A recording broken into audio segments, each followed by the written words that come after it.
So I'm just starting at Bub's midline of baby's head. I'm just going to scan inferiorly. I can see that the abdomen is inferior to this. So I know Bub is sitting in a breech position as the maternal head is at the same end as Bub's head. As I scan over the abdomen, I can see the spine sitting at 12 o'clock there, and it's with maternal spine as well.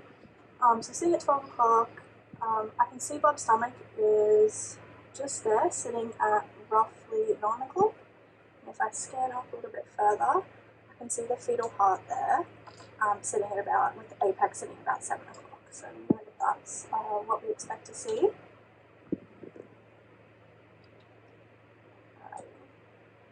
So here is the left atrium and left ventricle, and then right atrium and right ventricle there.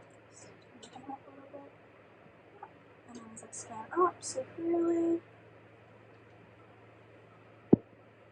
see Bub's head, and clear. Now that we've determined fetal situs, we're going to take a closer look at the fetal heart. So I'm just starting out with the fetal stomach here, and I'm going superiorly to see that fetal heart.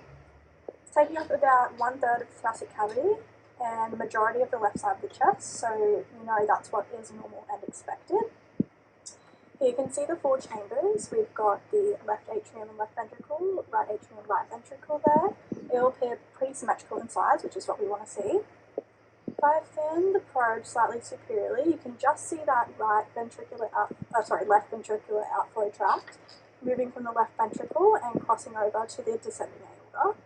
And if I fin a little bit more superiorly, you can just see there that right ventricular outflow tract, which flows into the pulmonary artery.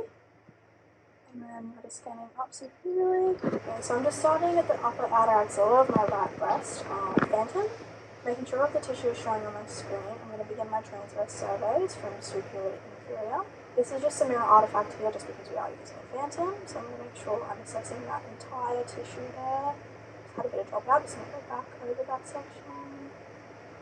From superior to inferior, you can see some pathology popping in there.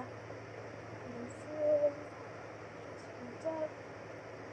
And then bring it back down as I come out. And clear. I would then continue to move across my breast, still overlapping from the previous survey. I'm just going to hold my phantom, start panning up. Adjusting my depth as I go.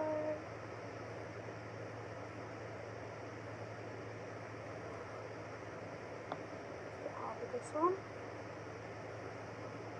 You can see my line where I'm actually looking, so I'm just going to adjust my depth there. Standing across that breast, you can see that pathology is popping back in, so we know that we're definitely overlapping. And clearing that tissue there. I would then continue that over my entire breast. I'm going to start my long surveys now, starting back again at the outer axilla, upper outer axilla, making sure I'm getting the entire breast tissue on, and through, from lateral to medial, see some more pathology popping in there. I am continuing to look at this portion only, I'm not focusing on that mirrored artifact. Cleared. I would then continue my transverse surveys all along, making sure I'm overlapping.